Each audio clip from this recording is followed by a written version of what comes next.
days being scorned and abused. And after that had to serve a year serving the guests and also being tested by the elders. So the discipline was pretty strict. And the idea was that you spent several years in the monastery before you left to live in a cell by yourself. There's a sort of a gradation. And at the end of St. Benedict's rule, he says, this little rule is for beginners. It's just to get you ready to go out and be anchorites. That's rarely followed, but that's what he says. Now, that brings us to humility, another major desert virtue. Blessed are the poor in spirit, for theirs is the kingdom of heaven.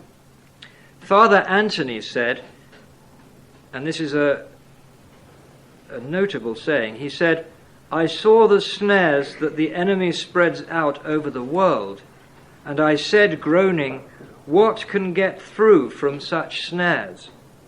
Then I heard a voice saying to me, humility. And there's a story illustrating this humility. One of the brothers said, there was a discussion in an Egyptian church, a monastic church, and all spoke, the great and the small, except for one alone who did not speak. When they had left, a brother asked him about it, saying, why didn't you speak? Compelled by the brother, he replied, excuse me, for I said to my mind, if the mat under me doesn't speak, neither shall you speak. And so I remained silent and did not speak out. For those who have ears to hear. Now, the method of instruction was interesting. The general thing was that a monk would go to a father and say, Father, give me a word. And the father would look at him and estimate what should be said for his erudition and would speak a sentence or so, and that would be it for some time. They didn't waste words in the desert. Here's a typical story, but it's rather striking. A monk once came to the famous Basil of Caesarea and said, speak a word, Father. And Basil replied, thou shalt love the Lord thy God with all thy heart. And the monk went away at once. 20 years later he came back and said, Father, I have struggled to keep your word. Now speak another word to me. And I think you've guessed. And Father Basil said, thou shalt love thy neighbour as thyself. And the monk returned in obedience to his cell to keep that also. So these were the desert virtues. They are spelt out by one father, and I'll then close this particular subject and go on to the prayer. So we've covered how they lived, what their duties were, and we're going to hear finally the last word on curbing the passions of the mind, the second discipline. Father John said, I think it best that a man should have a little bit of all the virtues. Therefore, get up early every day and acquire the beginning of every virtue and every commandment of God. Use great patience with long suffering. Exercise great humility. Bear with interior distress. Be vigilant and pray often with reverence and groaning, with purity of speech and control of your eyes. When you are despised, do not get angry. Be at peace and do not render evil for evil. Do not pay attention to the faults of others, and do not try to compare yourself with others, knowing you are less than every created thing. Renounce everything material and that which is of the flesh. Live in poverty of spirit, in voluntary spiritual asceticism, in fasting, penitence and tears, in discernment, in purity of soul, taking hold of that which is good. Do your work in peace. Persevere in keeping vigil, in hunger and thirst, in cold and nakedness and in sufferings. Shut yourself in a tomb as though you were already dead, so that at all times you will think death is near. So that's not an easy rule. That was when you'd left the monastery. Now it's 8:22 and I'm supposed to be coming to a break in about 10 minutes or less, and you will have something to eat. Of course, by now you might not be feeling like eating. I'll leave that to your conscience. But I'd like to start on the subject of prayer. This is the keeping the mind maximum possible on God.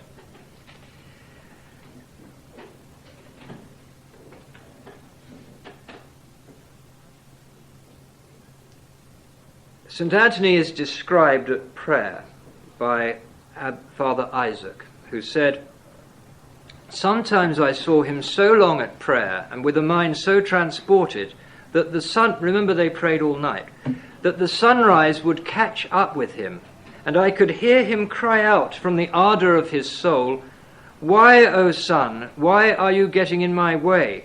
You are rising now to snatch me away from the brilliance of real light.'" Note that phrase, the brilliance of real light, not the light of the sun. Abba Isaac went on to say that Antony also voiced the opinion on prayer that prayer is not perfect when the monk is still conscious of himself and of the fact that he is praying. Here again the destruction of the ego. Another account makes further reference to the sublime state that can be reached through prayer. At one time, Zachary, I don't know if this is the same Zachary, but he comes up quite often. Zachary went to his, it is, yes, because he had the same master, went to his master Silvanus and found him in a trance, his hands held up to heaven, and he closed the door and went away. He came back at the 6th hour and again at the 9th, and still he had not moved. An hour later he came again and knocked and went in, and the old man was lying still. And the young man said, "What came on thee today, my father?" And the old man said, "I was not well, my son." Then the young man took him by the feet and conjured him to tell him what he had seen. And the old man, forced to speak, replied, "I was caught up into heaven, and I saw the glory of God, and I stood there until but now, and now was sent away." You may be reminded there of Socrates, who also had the habit of standing still for long periods in a trance. And I want to get on now to Plato and Socrates, because it was to some extent their influence that we see in the desert. In the account of Antony, we noted the brilliance of real light, not the light of this world. Now, the path of prayer for some of the monks might be called the path of contemplation or meditation, not probably what we would call prayer nowadays. In it, Plato's influence was strong, as I just said, and this may need to be explained. Egypt had been a Greek colony since Alexander the Great had conquered it, just after the time of Plato. Indeed, that's why the main city was called Alexandria, also known as the city of philosophers. And so for centuries Plato's thought had been current in Egypt. Now, greatest among the Neoplatonists, the followers of Plato, was Plotinus. And he studied in Alexandria in the 3rd century under a master called Ammonius Saccas. Now, this Saccas was also the teacher of Origen, the great early Christian father. So that's a very interesting connection. And the chief theologians of the desert, namely St Antony and Evagrius, whose name is up on that board, these two were followers of Origen.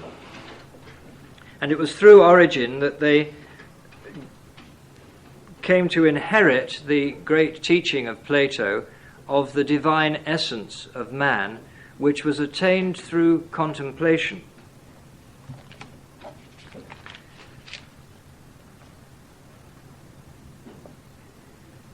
Now I'd like to read you something from Plato's Phaedo, which was the account of his beloved master Socrates' death, which will throw some light on what the Desert Fathers we're up to, and then we'll have a break. So Plato said, "The body is a source of endless trouble to us, even by the mere requirement of food. It fills us full of loves and lusts and fears and fancies of all kinds, and endless foolery, and in fact, as men say, takes away from us the power of thinking at all. Even if we are at leisure and betake ourselves to some speculation, the body is always breaking in upon us, causing turmoil and confusion in our inquiries, and so disconcerting us that we are prevented from seeing the truth. It has been proved to us by experience that if we would have pure knowledge of anything, we must be quit of the body. The soul in herself must behold things in themselves." That's an interesting phrase which will be echoed in Evagrius. The soul in herself must behold things in themselves. Now, what did he mean by this inward movement of the soul beholding things in themselves? He went on to say, "The soul, when returning into herself, reflects, then passes into the other world, the region of purity and eternity and immortality and unchangeableness, which are her kindred."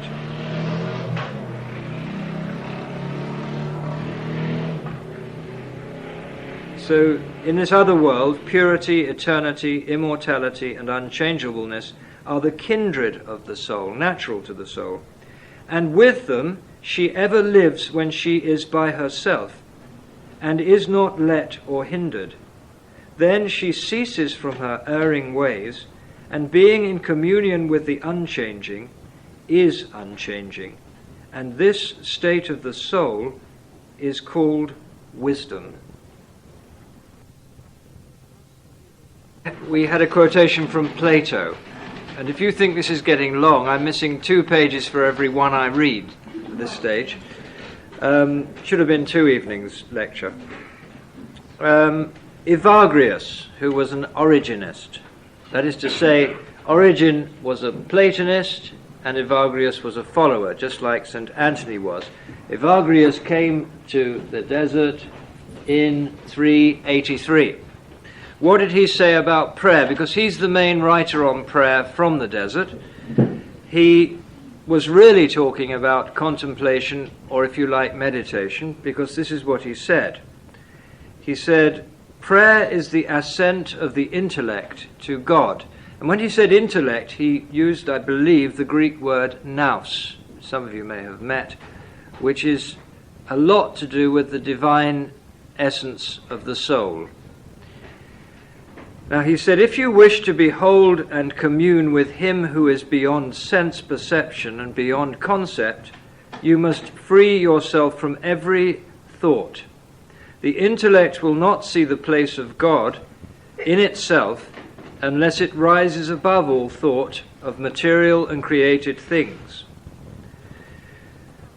Then there will appear to it that light which during prayer marks the place of God. Note light, because St Antony had used the same word, light. He said, when you are praying, do not shape within yourself any image of the deity, and do not let your intellect be stamped with the impression of any form, but approach the immaterial in an immaterial manner. And this rather reflects Plato, who, if you remember, said, the soul in herself must behold things in themselves, and being in communion with the unchanging is unchanging.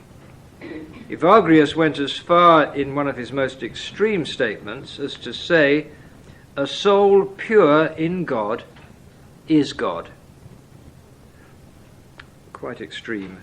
And I'd just like to end on that particular subject, Evagrius on prayer, by reading his Beatitudes in his famous book on prayer. And this sounds as much like a Hindu or Buddhist manual of self-realization than any Christian work. This is what he says. Blessed is the intellect that is completely free of forms during prayer. Blessed is the intellect that, undistracted in its prayer, acquires an ever greater longing for God. Blessed is the intellect that during prayer is free from materiality and stripped of all possessions. Blessed is the intellect that attains to perfect freedom from sense experience during prayer. Blessed is the monk who considers all men as God, after God. Blessed is the monk who regards the salvation and progress of all with great joy as if they were his own salvation and progress. Blessed is the monk who regards himself as the offscouring of all things. A monk is one who is separated from all and united with all. A monk is one who regards himself as one with all because he always sees himself in each. So that's what Evagrius said. Now I want to jump on now to, you must bear in mind that there were many sorts of prayer in the desert. There was the prayer of tears, where people just used to beat their breasts and bemoan their own sinfulness. And that there was quite a lot of that. There was the simple prayer of "Thy will be done," taken from the New Testament. There was the famous Jesus prayer, some of you may know about, "God be merciful to me, a sinner." If you haven't read it and you're interested, you should read this book, The Way of a Pilgrim, which is about a Russian monk in the last century who just let this prayer revolve within his heart and the extraordinary experiences he had. But I want to move on now to the last thing on this subject, which is an extraordinary passage from the Conferences of John Cassian. Can you see him? 395, Cassian in the Desert. Cassian was the man that St Benedict recommended his monks to listen to every mealtime. And he had an enormous effect on the West through Benedict, and also in the formation of Benedict's rule, which was based partly on Cassian's work on the institutes, describing the rules of the Egyptian monasteries. Now, Cassian, at a certain point in his other book called Conferences, describes how Abbot Isaac, seeing that Cassian and his friend, got his name somewhere here, Germanus, were very pure and very sincere in their longing to reach God, said that he was going to reveal to them a very special form of spiritual contemplation. And it was a certain formula which they should fix their gaze on with unbroken continuance.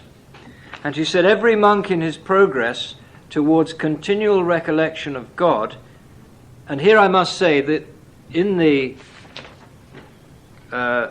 letters of Paul there is this sentence, "Pray without ceasing," and all the monks took that very seriously. Prayer was to be unceasing.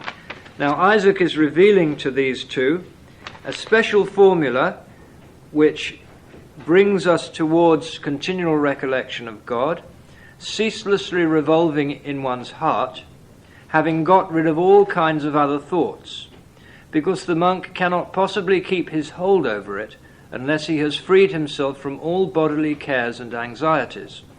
And this is something which has been handed on to us by some of the oldest of the fathers. So Isaac is revealing to them one of the oldest of the desert traditions. And he said it's only divulged by us to a very few and to those who are really keen. And so for keeping up continual recollection of God, this formula, which in the East would probably be called a mantra, this formula for piety is to be ever set before you. And the formula was the words of the 70th Psalm, "O God, make speed to save me. O Lord, make haste to help me." This was to be repeated inwardly, continually. I was amazed when I read this, because we say that at the school I teach in, we say this every assembly. The headmaster says, "O God, make speed to save me," and the whole school says, "O Lord, make haste to help me." You may recognize it from the Common Prayer Book.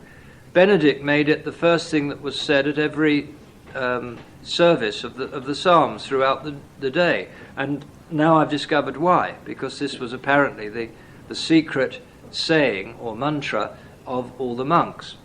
He goes on to say, this verse has not unreasonably been picked out from the whole of Scripture, for it embraces all the feelings which can be implanted in human nature and can be fitly and satisfactorily adapted to every condition and all assaults.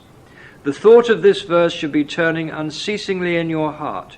Whatever work you are doing, or office you are holding, or journey you are going, do not cease to chant this, when you are going to bed, or eating, and in the last necessities of nature. Think on this. This thought in your heart will be to you a saving formula, and not only keeps you unharmed by all attacks of devils, but also purify you from all faults and earthly stains, and lead you to that invisible and celestial contemplation, and carry you on to that ineffable glow of prayer of which so few have any experience.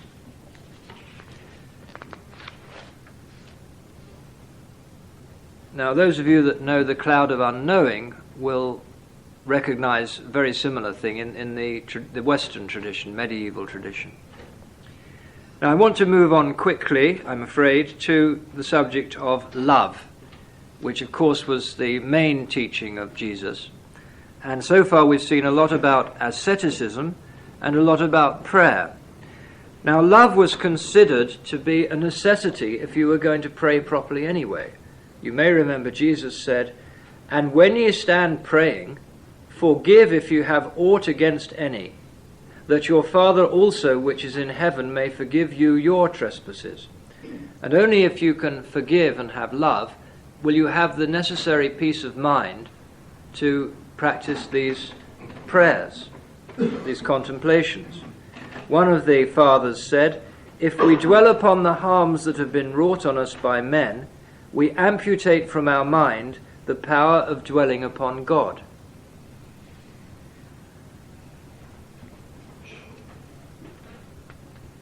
Now, this love was extraordinary, and I unfortunately have not got much time to tell you about it. Here's a little story, or a saying. A brother questioned an old man, saying, "Here are two brothers. One of them leads a solitary life for 6 days a week, giving himself much pain, and the other serves the sick. Whose work," this by the way contradicts another story you had, "whose work does God accept with the greatest favour?" The old man said, "Even if the one who withdraws for 6 days were to hang himself up by his nostrils, he could not equal the one who serves the sick." A brother went to, and I mean, hanging yourself up by your nostrils was not much more severe than some of the things they used to do to themselves. A brother went to see an anchorite, and as he was leaving said to him, "Forgive me, Father, for having taken you away from your rule." But the other answered him, "My rule is to refresh you and send you away in peace." I can't resist reading this story. There's no time, but here we go. Two brethren made their way to the city to sell their handiwork. And when in the city they went different ways, divided one from the other, and one of them fell into fornication. After a while came his brother, saying, "Brother, let us go back to our cell." But he made answer, "I am not coming." And the other questioned him, saying, "Wherefore, brother?" And he answered, "Because when thou didst go from me, I ran into temptation, and I sinned in the flesh." But the other, anxious to help him, began to tell him, saying, "But so it happened with me. When I was separated from thee, I too ran into fornication. But let us go and do penance together with all our might, and God will forgive us that are sinful men." And they came back to the monastery and told the old men what had befallen them, and they enjoined on them the penance they must do. But the one began his penance not for himself, but for his brother, as if he himself had sinned. And God, seeing his love and his labour, after a few days revealed to one of the old men great love of this brother who had not sinned. He had forgiven the brother who had. And verily, this is to lay down one's soul for one's brother. One of the great sayings of the desert was, "Judge not, that ye be not judged." and forgiveness was rampant. Abba Agathon, whenever his thoughts urged him to pass judgment on something which he saw, would say to himself, "Agathon, it is not your business to do that." Thus his spirit was always recollected. Now note, when you do pass judgment, as we always do, what happens to the heart. Of course, not living in the desert, we usually don't notice it. But if we are striving for peace and purity, these bad feelings are agitative. A brother in the desert committed a fault. A council was called to which Father Moses was invited, but he refused to go to it. Then the priest sent someone to say to him, "Come, for everyone is waiting for you." So he got up and went. He took a leaking jug, filled it up with water, and carried it with him. The others came out to meet him and said to him, "What is this, Father?" The old man said to them, "My sins run out behind me, and I do not see them, and today I am coming to judge the errors of another." When they heard that, they said no more to the brother, but forgave him. There are many such stories, very beautiful. Now, I haven't had time to tell you about the discipline of guarding the heart, which is extremely interesting, but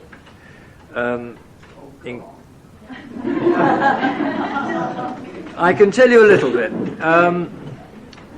One of their favourite sayings was from Proverbs, "Keep thy heart with all diligence, for out of it are the issues of life." And Antony said, "He who wishes to live in solitude in the desert is delivered from 3 conflicts: the conflict of hearing, of speech, and of sight. There is only one conflict for him, and that is with the heart." And here is a wonderful description of the heart of the man who was of fallen man from another writing of this time. "The soul is hedged and hemmed in and walled about and bound with chains of darkness by the spirits of wickedness, unable to love the Lord as it would, or believe as it would, or pray as it would. After falling from the commandment and entering the sinful state, the race of Adam is tossed about with shifting thoughts of fear and terror and every kind of commotion." There's a number of people here who were on the Sanskrit week who will probably recognize this state. The heart is tossed about with shifting thoughts of fear and terror and every kind of commotion. The prince of this world keeps each soul on the waves of all sorts and varieties of pleasure and lust, as corn is turned incessantly in the sieve.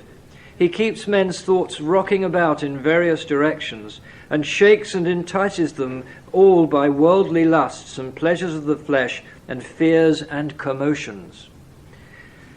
Now these commotions were distinguished by Evagrius into 8 evils of the heart, and from this we get the famous categorization of the 7 deadly sins, which is a great sort of gross remains of a very subtle teaching. These are only sins because they agitate the heart and stop it from praying or meditating.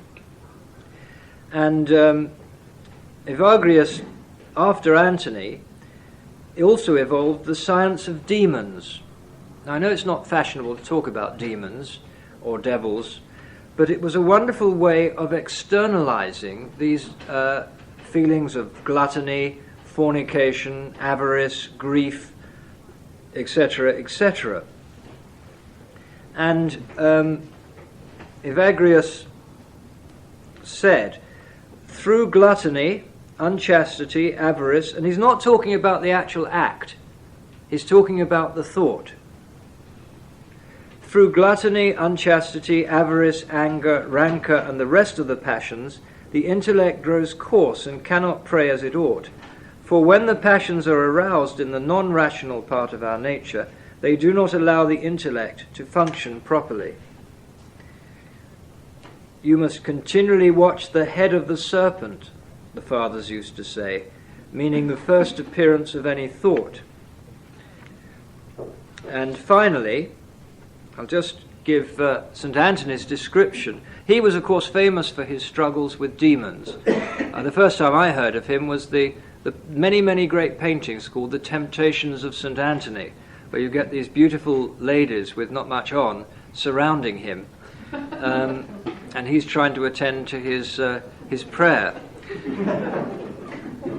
And of course, in these medieval paintings, you get lots of pictures of demons, but they don't mean that you actually saw demons. So listen to what Antony said.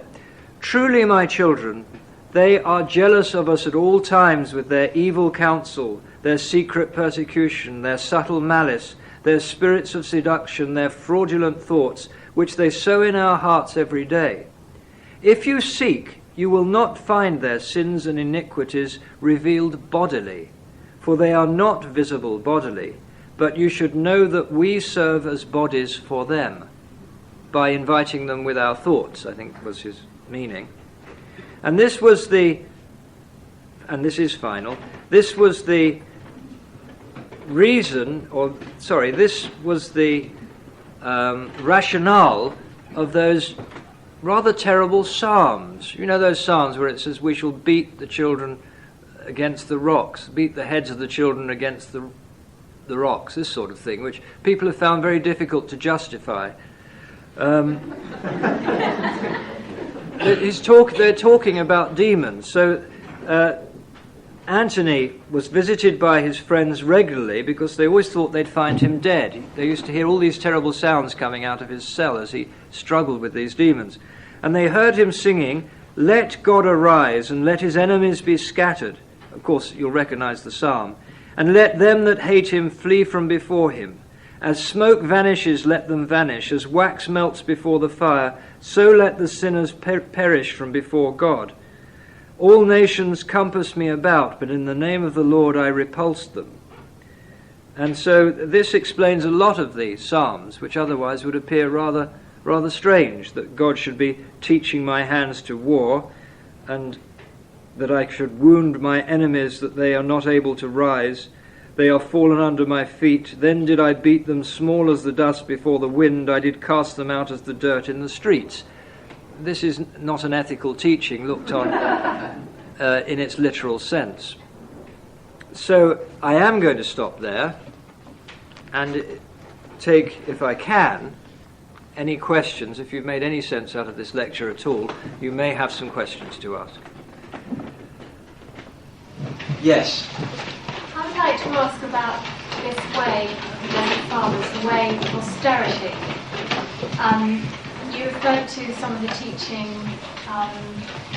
resembling the ways of the Hindu or the Buddhist ways, the way that the intellect must transcend the passions, the bodily passions. But when Buddha went to find enlightenment, he said that austerities were not the way because they dull the intellect, in fact.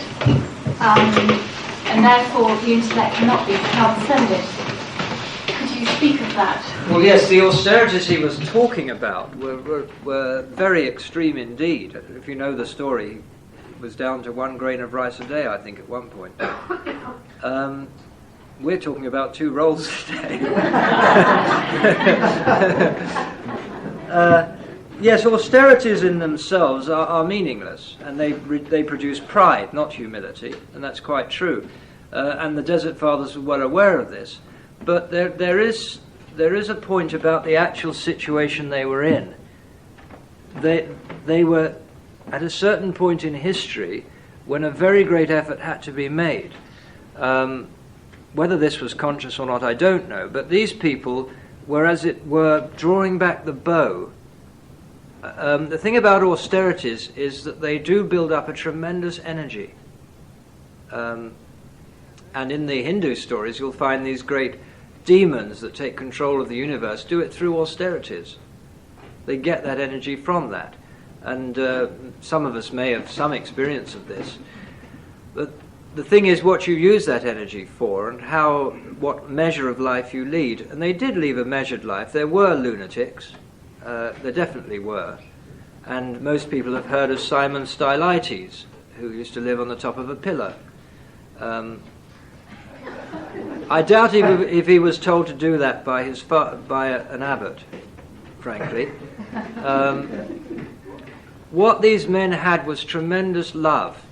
what I also forgot to mention, it came up at the break time, someone asked, these people didn't live totally alone. They met every Sabbath for a service. And they also kept an eye on each other in case anybody got ill. And they also used to go to each other for instruction. So they weren't living totally in solitude. But most of the time they were. And they'd gone through a long training before they actually got to the point of being in a hut. But yes, there was austerity. And for them it was the way.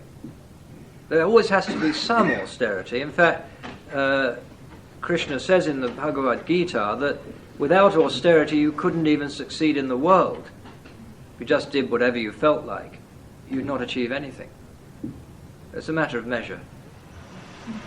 But Socrates teaches that, doesn't he? He teaches... To do whatever you want, whatever you feel like. Whatever you really feel like, yes.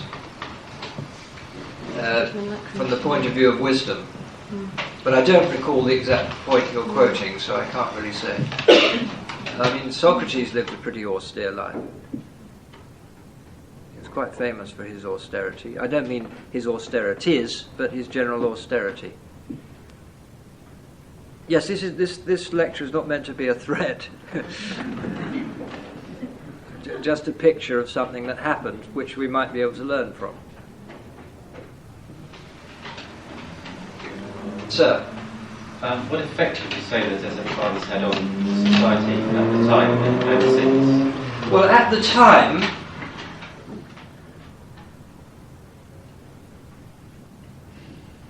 I don't know what effect they had on society, because really they were removed from society. But certainly there was a lot of exchange. They certainly had a tremendous effect afterwards, because, as I've explained to you, Cassian's works were used by St Benedict, and St Benedict set up a sort of a Noah's Ark to hold the culture of Christianity and to some extent of the Roman culture over the Dark Ages into the flowering of the medieval age. Thomas à Kempis, the best known Christian author after the Bible, in his book The Imitation of Christ, it's still the bestseller after the Bible, I believe, he devotes a whole chapter to extolling the praises of the Desert Fathers, and also he belonged to a movement, very interesting movement, called the Brotherhood of the Common Life, which would be nice to hear a lecture about in itself. They studied the works of Cassian very, very carefully, and there's been quite a lot of interest in the Desert Fathers recently among Christians, and there's quite a large movement of Christian meditation that meditates on the Aramaic words of God make speed to save me, Lord make haste to help me. Quite an active Christian meditation movement. And these stories of the desert have always been told. Particularly they've influenced the Eastern Church, Russian, Greek Church. The line of tradition is much stronger from the Desert Fathers, through this book, the Philokalia, for instance, which is their most famous book of the Fathers. It's a very subtle influence because, Cassian set up the first few monasteries in the West, for instance, and at one of his monasteries, St Patrick was a monk. So that would appeal to you, of course. To your knowledge, were there any desert mothers? Yes, I have in fact quoted one. Yes, desert mothers. Yes, in fact there's American Desert Fathers, which has to be so inclusive that it always talks about the desert fathers and mothers. I don't know, they have any dolls' houses there. There weren't so many mothers. They'd had nunneries, as it were, female monasteries. There were many stories of these. They found these fathers out in the desert in cells, and it was only when they buried them they found out they weren't fathers at all, they were mothers. Were they more vibrant than the established church at the time? I mean, there's several hundred years we're talking about. Vibrant? Well, in the sense that the this was coming up to the time when the churches split, wasn't it? Oh, well, there was a lot of fuss about heresy, which happened in the desert as well. They weren't immune to that. So it's Vibrant. I'm still not too sure. Well, going back to the earlier question, how influential were they as a Oh, well, many of the greatest bishops came from the desert. Many. Quite influential in that respect. And the books about the Desert Fathers were legion. I mean, there are many, many books still surviving in all sorts of languages that were current at the time. St Jerome, of course, was in the desert. Most of the pictures you'll see of St Jerome, there's one they've just inherited at the National Gallery by Dürer, where he's usually got his lion and his cardinal's hat. I don't know what he was doing with that in the desert. And busy holding the Bible he was translating. He was enormously influential, of course. First person to translate the Bible into Latin. I'm just wondering where this esoteric nature comes from, that's all. If it does at all. The only esoteric thing I've said was this secret teaching of this sort of mantra. But I mean, the fact that it was publicized in Cassian's works and spread throughout Christendom doesn't make it very secret, does it? No, that sort of thing, I haven't seen much evidence of it, only the Platonic stream, which is pretty open.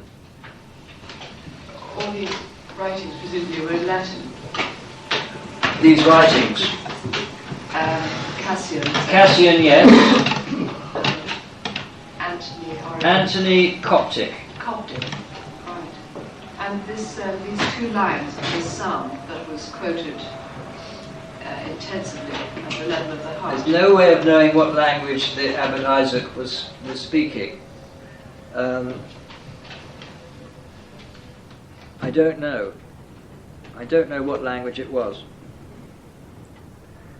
The people that follow that mantra nowadays use the Aramaic, and the word basically means "Come, Lord," is Maranatha, which also is the last sentence or the last phrase in Revelations. So they ascribe a semi-mystical meaning to that.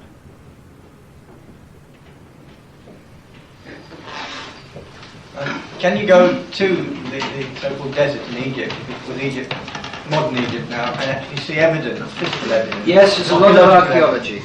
They have dug these places up there. In fact, there are still some monasteries still going. Difficult to get into. They have high walls and no doors. But they're still going. I don't know actually how they keep replenishing them, frankly, but there is a system of some sort.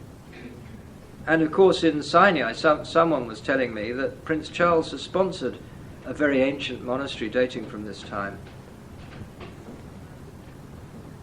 So it's a very ancient tradition. You might know about Mount Athos, which is basically a sort of the desert in the form of a building, in the form of a mountain with buildings. It was the same tradition. Yes? Was there any following of Hermes Trismegistus? No.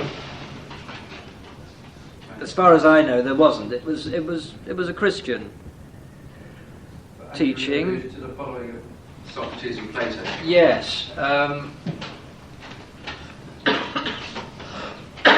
I've seen no trace of it.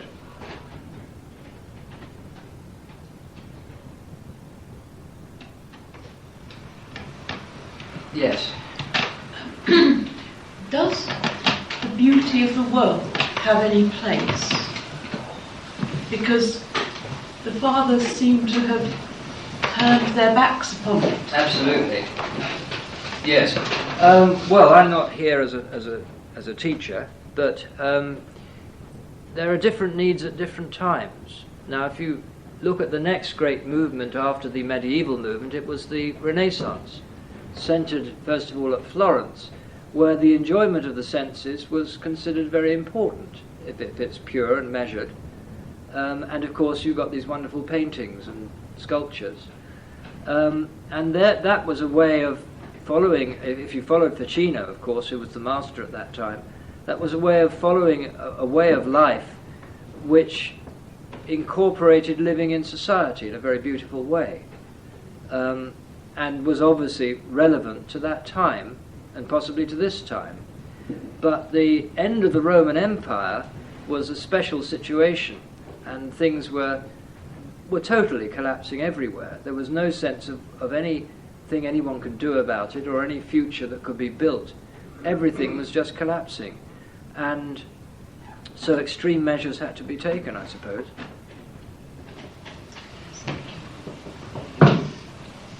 So if extreme measures had to be taken, what was their historical role? Well, these were the people that enabled the monastic movement to be established. And it was that movement, as I said, like Noah's Ark, which carried the seeds of a new civilization with it. Otherwise it would have been totally barbaric forever after, probably. Sorry, someone at the back there. Yes, the parallels that you gave throughout the evening between the blackboard on our left and the blackboard at our right seem quite astounding.